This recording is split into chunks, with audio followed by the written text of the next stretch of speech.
ವಿಶೇಷ ಕಾರ್ಯಕ್ರಮಕ್ಕೆ ಮತ್ತೊಮ್ಮೆ ತಮಗೆಲ್ಲ ಸ್ವಾಗತ. ನಾನು ಆರಂಭದಲ್ಲಿ ಹೇಳಿದೆ, ತಿನ್ನಬೇಕಾದ್ರೆ ನಮಗೆ ಗೊತ್ತಾಗಲ್ಲ, ಆದರೆ ಆ ತಿಂದಿರೋ ರಿಸಲ್ಟ್ ಇದೆಯಲ್ಲ ಅದು ಒಂದು 2-3 ತಿಂಗಳಲ್ಲಿ ಅದರ ಪ್ರಭಾವ ತೋರಿಸ್ಬಿಡುತ್ತೆ. ಆ ಕಡೆ ಈ ಕಡೆ ಯಾವಾಗ ಟೈರ್ ಬರೋಕ್ಕೆ ಶುರುವಾಗುತ್ತೆ ನೋಡಿ, ಆಗ ನಾವು ಇನ್ನೂ ಎಚ್ಚೆತ್ತುಕೊಳ್ಳಲ್ಲ, ಏನೋ ಎಲ್ರಿಗೂ ಬಂದಂಗೆ ಬರುತ್ತೆ. ಆದರೆ ಇನ್ನು ಕೆಲವರು ಹೇಳ್ತಿರ್ತಾರೆ, ಹೊಟ್ಟೆ ಸ್ವಲ್ಪ ಇರಬೇಕ್ರಿ, ಹೊಟ್ಟೆ ಇದ್ರೇ ಅದ್ರ ಮಜನೇ ಬೇರೆ ಅಂತೇಳಿ. ಅಂತ ಜೊತೆಗೆ ಏನು ಅಂದರೆ, ಕೆಲವರು ಹೇಳೋ ಪ್ರಕಾರ ಅದು ಶ್ರೀಮಂತಿಕೆಯ ಸಂಕೇತ. ನಾವು ನಮಗೆ ಹೊಟ್ಟೆ ಇದೆ ಅಂತಂದರೆ ನಾವು ಭಾಳ ಆರಾಮಾಗಿದ್ದೀವಿ ಅನ್ನುವಂಥದ್ದು, ನಾವು ಸಮೃದ್ಧಿಯಾಗಿದ್ದೀವಿ ಅನ್ನುವಂಥ ಒಂದು ಮನೋಭಾವನೆ. ಆದರೆ ಬರ್ತಾ ಬರ್ತಾ ಹೊಟ್ಟೆ ಜಾಸ್ತಿ ಮಾತ್ರ ಆಗೋದಲ್ಲ, ಅದರ ಜೊತೆಗೆ ಬೇರೆ ಬೇರೆ ರೋಗಗಳನ್ನು ಕೂಡ ಒಳಗಡೆ ತಗೊಳುತ್ತೆ. ಅಲ್ಲಿಂದ ಸಮಸ್ಯೆಗಳು ಶುರುವಾಗುತ್ತೆ, ಕರಗಿಸ್ಲಿಕ್ಕೆ ಹರಸಾಹಸ ಆರಂಭ ಆಗುತ್ತೆ.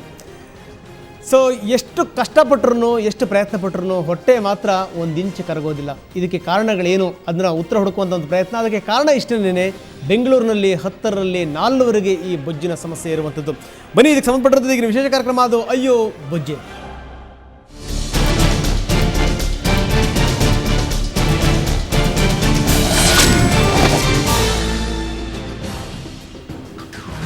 ಬೆಂಗಳೂರು ನಗರ ಸಿಲಿಕಾನ್ ಸಿಟಿ ಅದೆಷ್ಟು ಫೇಮಸ್ಸು, ಅದೇ ರೀತಿ ಹೋಟ್ಲುಗಳಿಗೂ ಕೂಡ ಅಷ್ಟೇ ಫೇಮಸ್ಸು. ನೀವು ಯಾವ ಹೋಟ್ಲಿಗರೇ ಹೋಗ್ರಿ, ಜನ ಅಲ್ಲಿ ಯಾವಾಗಲೂ ಕ್ಯೂ ನಿಂತಿರ್ತಾರೆ.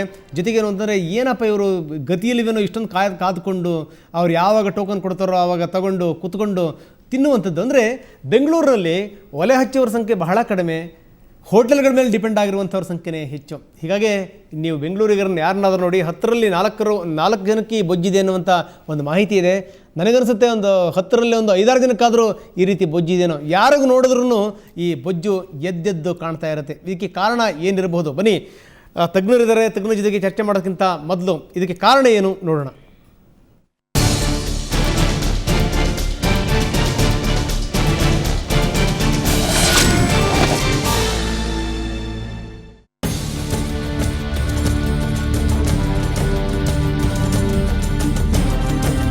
ಬೆಂಗಳೂರಿಗರಲ್ಲಿ 43% ಜನರಲ್ಲಿ ಬೊಜ್ಜು ಕಾಡುತ್ತಿದೆ. ಹೀಗಂತ ಅಂತಾರಾಷ್ಟ್ರೀಯ ಸಮೀಕ್ಷೆಯೊಂದು ಹೇಳುತ್ತಿದೆ. ಅದು ನಿಜವೇ ಅಂತ ಹುಬ್ಬೇರಿಸುವಂತಿಲ್ಲ. ನಮ್ಮ ಅಕ್ಕಪಕ್ಕದ ಜನರನ್ನ ನೋಡಿದ್ರೆ ಸಾಕು, ಇದು ಸ್ಪಷ್ಟವಾಗುತ್ತೆ. ಈ ಸಮೀಕ್ಷೆಯ ಪ್ರಕಾರ ಇಡೀ ಭಾರತದಲ್ಲಿ ಕೊಚ್ಚಿನ್ ನಗರ ಬೊಜ್ಜಿನ ರಾಜಧಾನಿ ಎನಿಸಿದ್ರೆ ಬೆಂಗಳೂರು 2ನೇ ಸ್ಥಾನದಲ್ಲಿದೆ.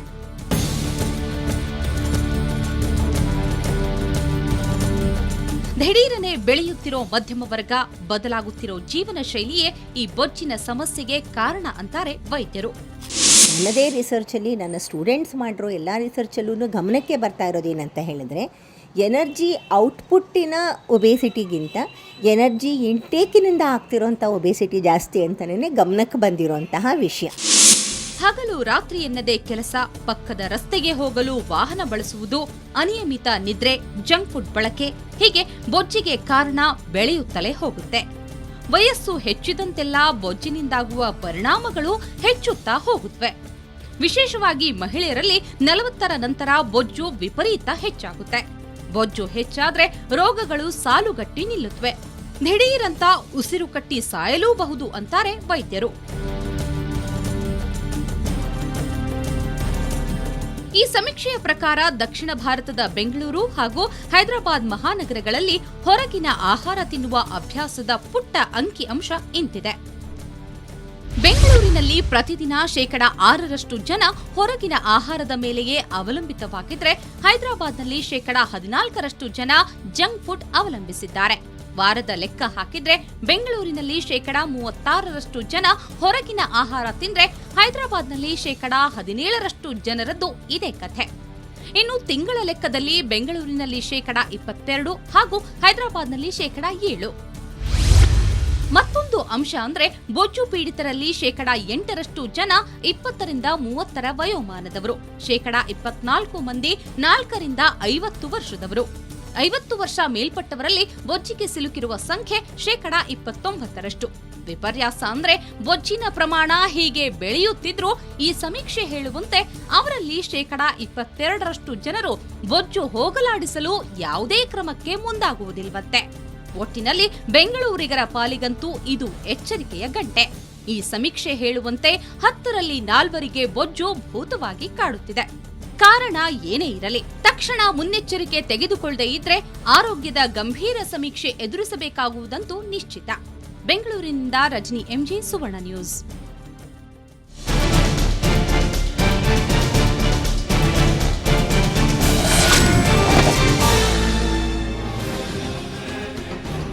ಬೆಂಗಳೂರಿನ ಜನಗಳಿಗೆ ಬೊಜ್ಜು ಯಾವ ರೀತಿ ಕಾಡ್ತಾ ಇದೆ ನೋಡಿದ್ರಿ. ಕೇವಲ ದೊಡ್ಡವರಿಗೆ ಕಾಡುವಂಥದ್ದು ಮಾತ್ರ ಅಲ್ಲ, ಮಕ್ಕಳು ಕೂಡ ಇದರಿಂದ ಬಳಲ್ತಾ ಇದ್ದಾರೆ ಅನ್ನುವಂಥದ್ದು. ಯಾಕಂದರೆ ತಂದೆ ತಾಯಿಗಳು ಅವರು ಅಡುಗೆ ಮಾಡಿದ್ರೆ ತಾನೇ ಮಕ್ಕಳಿಗೆ ತಿನ್ಸೋಕ್ಕೆ ಸಾಧ್ಯ.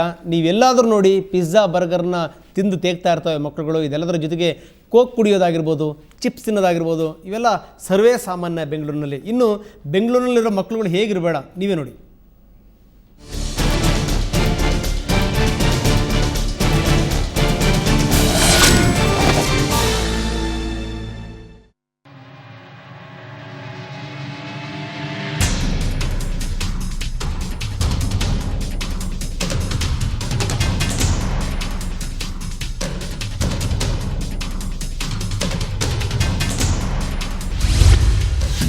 ಮಹಾನಗರಗಳಲ್ಲಿ ಮಹಾ ಸಮಸ್ಯೆಯಾದ ಸ್ಥೂಲಕಾಯ,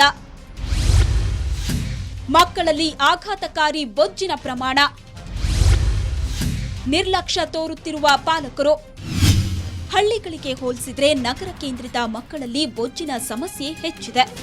ಅದರಲ್ಲೂ 32% ಶಾಲಾ ಮಕ್ಕಳಲ್ಲಿ ಈ ಸಮಸ್ಯೆ ನಿಧಾನವಾಗಿ ವ್ಯಾಪಿಸಲಾರಂಭಿಸಿದೆ. 20% ಮಕ್ಕಳಲ್ಲಿ ಸ್ಥೂಲಕಾಯದ ಲಕ್ಷಣಗಳು ಕಂಡುಬಂದಿವೆ. ಹೀಗಂತ ಎಜುಸ್ಪೋರ್ಟ್ಸ್ನ 3ನೇ ಶಾಲಾ ಆರೋಗ್ಯ ಹಾಗೂ ದೈಹಿಕ ಸಕ್ಷಮತೆ ಸಮೀಕ್ಷಾ ವರದಿ ತಿಳಿಸಿದೆ. ಇನ್ನು ಕರ್ನಾಟಕದ ಮಕ್ಕಳಲ್ಲಿ ಈ ಪ್ರಮಾಣ ಎಷ್ಟಿದೆ ಅಂತ ನೋಡೋದಾದ್ರೆ, ಕರ್ನಾಟಕದ 4 ನಗರಗಳ 16 ಶಾಲೆಯ 3317 ಮಕ್ಕಳಲ್ಲಿ 1883 ಹುಡುಗರು, 1434 ಹುಡುಗಿಯರನ್ನ ಪರೀಕ್ಷೆಗೆ ಒಳಪಡಿಸಿದಾಗ 60.75% ಆರೋಗ್ಯಕರ, 19.94% ಅಧಿಕ ಪ್ರಮಾಣ, 19.31% ಕಡಿಮೆ ಪ್ರಮಾಣದ ತೂಕ ಹೊಂದಿರೋದು ಸಮೀಕ್ಷೆಯಿಂದ ತಿಳಿದುಬಂತು.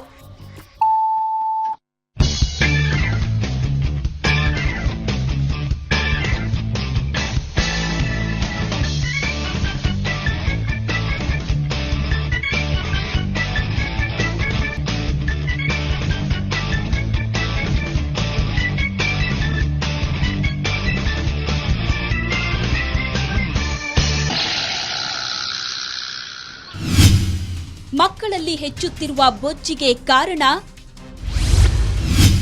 ಬದಲಾದ ಜೀವನ ಶೈಲಿಯಲ್ಲಿ ಆಟಕ್ಕಿಂತ ಪಾಠವೇ ಮುಖ್ಯ ಅನ್ನೋ ಮನೋಭಾವ ಬೆಳೆದಿದೆ.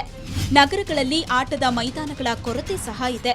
ಅಲ್ಲದೆ ಮನೆಯ ಕಪಾಟಿನಲ್ಲಿ ಪ್ಯಾಕೆಟ್ ಗಟ್ಟಲೆ ಕುರುಕಲು ತಿಂಡಿ ಇರುವಾಗ, ಇದಕ್ಕೆ ಪೂರಕವಾಗಿ ಟಿವಿ, ವಿಡಿಯೋ ಗೇಮ್ಗಳ ಹಾವಳಿ ಹೆಚ್ಚಿರುವಾಗ ಕೂತಲ್ಲೇ ಕೂತು ಮಕ್ಕಳು ಸ್ಥೂಲಕಾಯರಾಗದೆ ಮತ್ತೇನಾಗಲು ಸಾಧ್ಯ? ಒಟ್ನಲ್ಲಿ ಪಾಲಕರು ಸೂಕ್ತ ಸಮಯದಲ್ಲಿ ಎಚ್ಚೆತ್ತುಕೊಳ್ಳದೇ ಇದ್ದಲ್ಲಿ ಬೊಜ್ಜಿನ ಪರಿಣಾಮದಿಂದ ಮಕ್ಕಳ ಆರೋಗ್ಯ ಏರುಪೇರಾಗೋದು ಖಂಡಿತ. ಬ್ಯೂರೋ ರಿಪೋರ್ಟ್, ಸುವರ್ಣ ನ್ಯೂಸ್.